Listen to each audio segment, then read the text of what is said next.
Okay, so you just landed your new job in a virtual environment and you're like, yes, remote. I don't have to see anyone ever. And then 90 days goes by and you're like, oh, wait, I don't get to see anyone ever. I don't feel connected to this place. Don't worry, this video is exactly for you. Also, if you're leading an organization that just went remote, or maybe you're virtual longer than you thought you would be, this video is also for you. Now we can do the thing.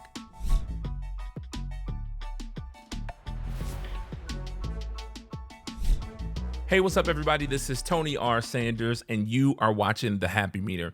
In today's video, we're going to talk about 3 ways to stay connected in a virtual or remote workforce. Listen, we've been looking at a lot of data, a lot of information about working remote or virtually, however you want to phrase it. There are some good things for sure. There's better work-life balance. There is more productivity in some cases, but we cannot neglect the need and the necessity for connection. I believe as humans, we were made to connect. And when we talk about working happy, being productive at your job, wanting to stay there long term, one of those things that will keep you there are those relationships. And so if you got a job that you love and you want to stay there, but you're feeling disconnected in this virtual world, or you're thinking about going remote, or maybe you're still remote because you can't bring people back safely yet, I need you to think about the 3 things that we're going to talk about, okay? Think about them deeply, figure out how you can apply them to your organization. You ready? Let's get started with number 1. Okay, the first way to stay connected in a virtual or remote environment is meet in person. I know you're like, wait, what? That you can't do that. Can you? Actually, you can. Even if you have a big organization that everyone is spread out all over the United States, you can organize regional meetups that are safe, in the right environment, social distancing, vaccination, whatever the thing you want to do is, but you can still have people meet up. I think at some point when we talked about working remote, everyone just thought, go to your homes and never leave. And that's not really what it's all about. In fact, the only place you need to be if you're working remote is a place with internet connection and whatever other tools you need to do your job. It doesn't even have to be your house. But that doesn't eliminate you from having the ability to connect your people or connect with other people regionally, even if it's something casual, even if you go for dinner or go see a play or a movie or whatever the case may be.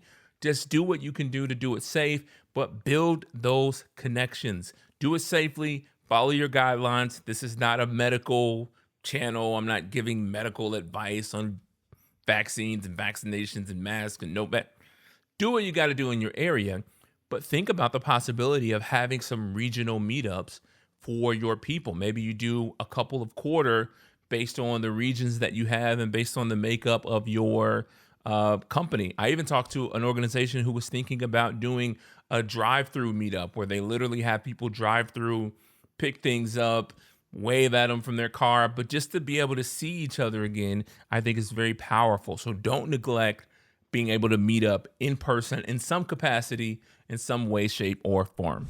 Okay, number 2. Create interest-based interactions. Think about this for a second. Create interest-based interactions. What if in your Slack channel or your Teams channel, you had a channel just for dog lovers? All the dog lovers of XYZ company.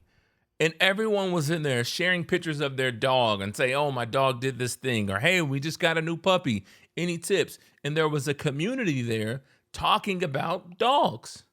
Now, I know you're thinking, well, I don't want them talking about dogs while they're working. Well, first of all, their dog is next to them. You can't ignore Pluto, and he's sitting right there. I don't know why I went with Pluto, but just stick with the idea here. You can't ignore him. He's there anyway. Also, if we were in the office and you loved your dog, guess what? You're going to have pictures of your dog at your desk. So you're probably going to have conversations about your dog anyway. The point is you're trying to drive connection. And yes, the connection can happen outside of them working on a project together. That's one of the things that we miss in this remote thing. We only get to talk to the people that we work on projects with, and that shouldn't be. So think about having a Zoom or a Microsoft Teams chat or a Slack channel and you invite everyone who loves their dog or loves their cat or really gets into Oktoberfest or whatever the case may be, and you guys build community and connection around those things, it's going to make it much easier for people to connect, even if they're not working on projects with each other. But when they are working on projects with someone, the warm-up time, the connection time that you need to really have a great project, the ability to stick to it when it gets rough, it's going to help that if I know we have some things in common, that if I know you and I are on the same page, or we both love the same thing, or support the same organization, or whatever the case may be. So think about interest-based connections at your organization. Okay, and last but not least, we can still have some Zoom fun. I heard a lot of chatter in the beginning of the pandemic of people trying to do fun things on Zoom. I think a couple of things happened because that talk has died down. Number one, I think people didn't really understand how to do it. So we're going to talk a little bit about that. But also, Zoom fatigue is real.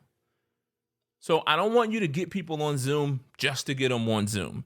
One of the things that we found out very quickly that was very awkward, but we did it anyway, are these Zoom happy hours or Zoom coffee or whatever. It's very awkward to eat on Zoom. It's awkward to sip my tea or my coffee or whatever on Zoom. I get stuff in my beard. I have, I don't know, pizza sauce on my face. I don't want to be on camera while I'm eating and everyone looks like they're looking at me even though they're just looking at their screen. That's weird. However, there are still some fun things we can do on Zoom. We could still get on Zoom with a purpose. If we get on there with the purpose of doing trivia, and in between the rounds of trivia, maybe we have breakout rooms for people to laugh and talk about what just happened, that creates connection. And yes, it's easier to connect in a breakout room because there's only 2 or 3, maybe at the most 4 or 5 of you in there. You don't feel like you're cutting everyone off. It doesn't feel like you're talking over people, a lot of feedback and static, everyone trying to talk at once. It gets crazy, but we can connect in those breakout rooms. So if we bring people together to do trivia and in between trivia, we do connection, that works. If you bring people together just to connect on Zoom, it's going to be awkward. It's going to be exhausting. It's going to be difficult. But if you bring them together to do a wine and cheese pairing, and in between the sips of wine, we can get a chance, everyone gets a chance to share a story about why this is their favorite wine or whatever the case may be, or maybe there's breakout rooms even there, that creates opportunity for connection. And that's what we all want. We need that connection from each other. Forget what. We need that connection from each other. And if you could do that, I promise you'll be working happy in no time. Listen, if you like this video, I know you're going to love the next one. Make sure to like this video, share it with someone, subscribe to this channel, and until next time, peace.